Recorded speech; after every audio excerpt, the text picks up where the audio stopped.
Läänemeri piirneb 8 eri riigiga, millest igaühel on oma ainulaadne keeleline, kultuuriline ja ajalooline kobelään.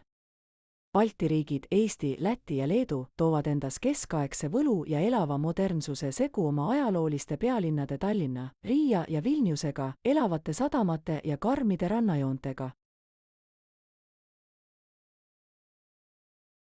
Kagupool peegeldab Poola dünaamilist segu slaavi kultuurist ja ajaloost olulise mereliiklusega olulise Läänemere sihtkohana, mis ühineb Saksamaaga, kus on rikkalik kaupmeeste gildide ja turulinnade pärand, mis domineerisid mitu korda Läänemere rannikul kaubanduses, sajandil, eriti hiliskeskajal.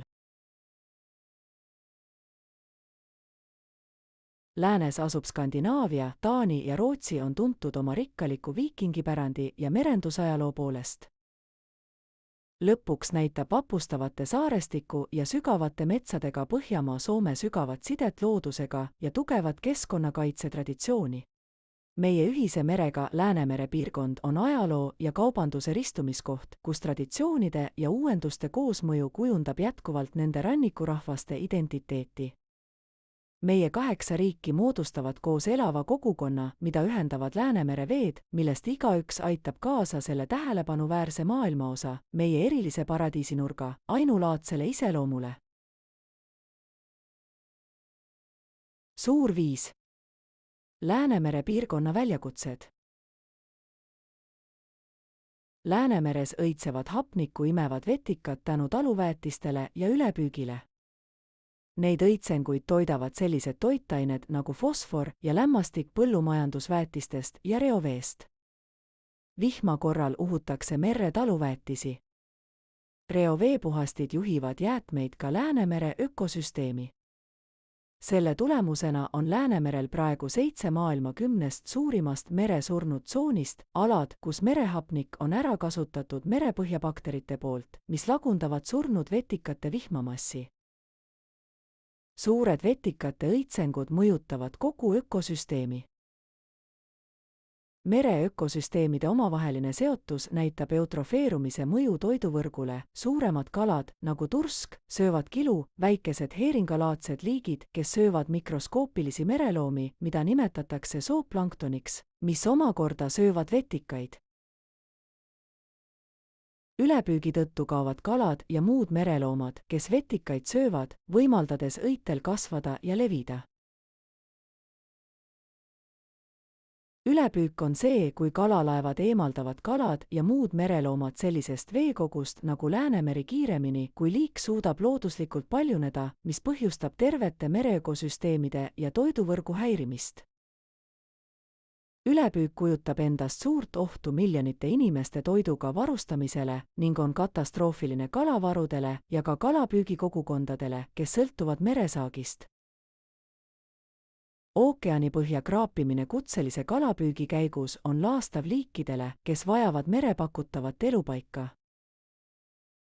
See hävitamine muudab ökosüsteemi toimimist ja võib jäädavalt muuta liikide koostist ja bioloogilist mitmekesisust. Kaaspüük ehk kaaspüük, mida püütakse kalapüügi käigus soovimatute liikide eest, suunatakse tavaliselt tagasi ookeani ainult selleks, et surra vigastuste või kokkupuute tagajärjel. Kaaspüük moodustab ligikaudu veerandi kogu merepüügist. Krevettide püüdmise korral on kaaspüügi mass 5 korda suurem kui püütud krevettide mass. Säästvad mereannid on liikumine, mis on saanud hoogu, kuna rohkem inimesi on teadlikud ülepüügist ja keskkonda kahjustavatest püügimeetoditest.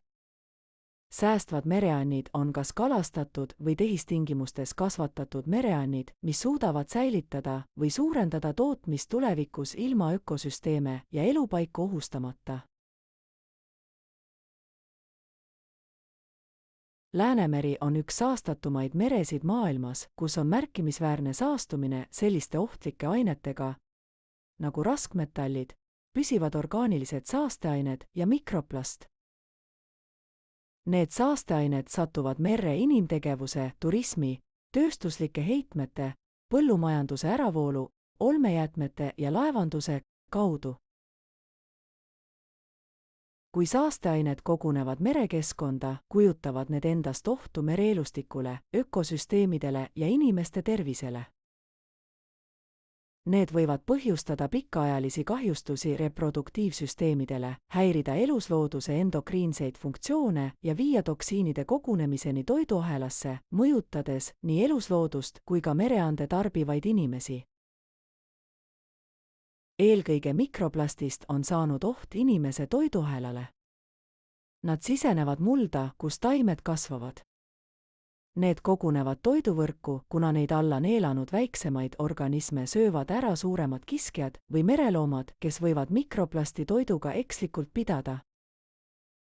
Nii et kui inimesed tarbivad mereande, tarbivad nad ka mikroplasti, mida mereannid võisid söönud. Isegi aurustunud mereveest kogutud sool võib ookeanivee saastumise tõttu sisaldada mikroplasti. Maitseainena või säilitusainena tarbides satuvad need mikroplastid inimkehasse. Mereprügi on mere- ja rannikukeskkonnas kasutuselt kõrvaldatud või hüljatud materjal ning see võib sisaldada metalle, plasti, klaasi, kummi, paberit, tekstiili ja muid sünteetilisi materjale. Mereprügi võib pärineda maismaalt või ookeanist pärinevatest allikatest ning tuule, jõgede ja ookeanihoovuste kaudu transportida, kogunedes lõpuks merekeskkonda.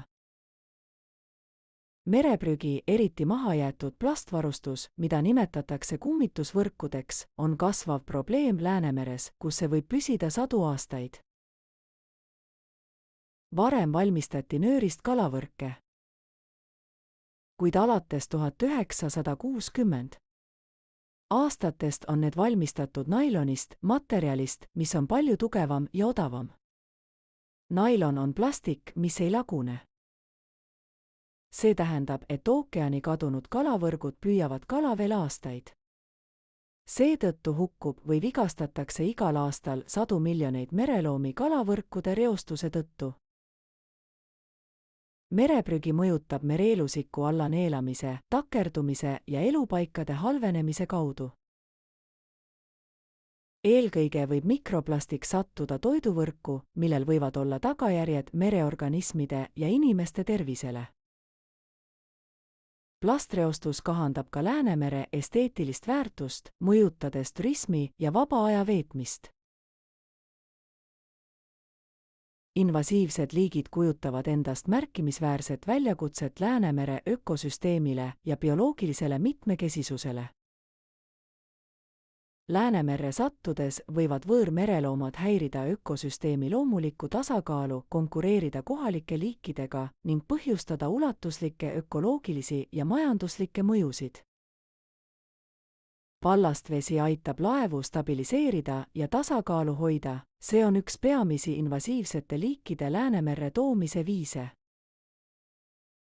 Kui laevad võtavad oma päritolussadamas ballastvett, kannavad nad mitmesuguseid mereorganisme, sealhulgas vastseid, väikseid kalu ja planktonit, mis võivad üle võtta Läänemeres looduslikult esinevaid liike.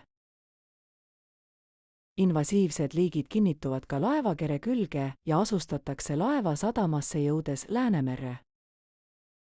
Kalandus ja vesiviljelus võivad tuua sisse ka loodusesse pääsenud võõrliike. Mõnel juhul tuuakse invasiivsed liigid sisse tahtliku või juhusliku vabastamise teel, näiteks akvaariumikalade merre viskamisel. Oma osa invasiivsete liikide levikul on ka kliimamuutustel. Veetemperatuuri tõustes muutub Läänemeri külalislahkemaks liikidele, kes varem ei suutnud selle külmemates vetes ellu jääda. See võib kaasa tuua liikide asustamise soojematest piirkondadest.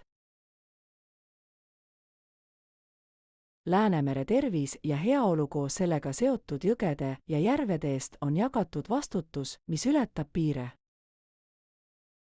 Selle elutähtsa merekeskkonna haldajatena peavad kõik 8 Läänemerd ümbritsevat riiki võtma ühise omanduse, et kaitsta ja säilitada selle õrnaid ökosüsteeme. Meie kalanduse, rannikualade kogukondade ja looduspärandi tulevik on meie inimeste kätes. Tehkem kõik koos ühtse Balti kogukonnana, et lahendada olulisi väljakutseid, mis on seotud Läänemere jätkusuutlikkuse ja keskkonnaseisundi halvenemisega. See sõltub meie ühtsest pühendumusest säästvatele tavadele, saastekontrollile ja degradeerunud elupaikade taastamisele. Koos töötades saame tagada, et Läänemeri jääb õitsevaks ja vastupidavaks veekoguks, mis tagab elu ja elatise nii praegu kui ka põlvedele.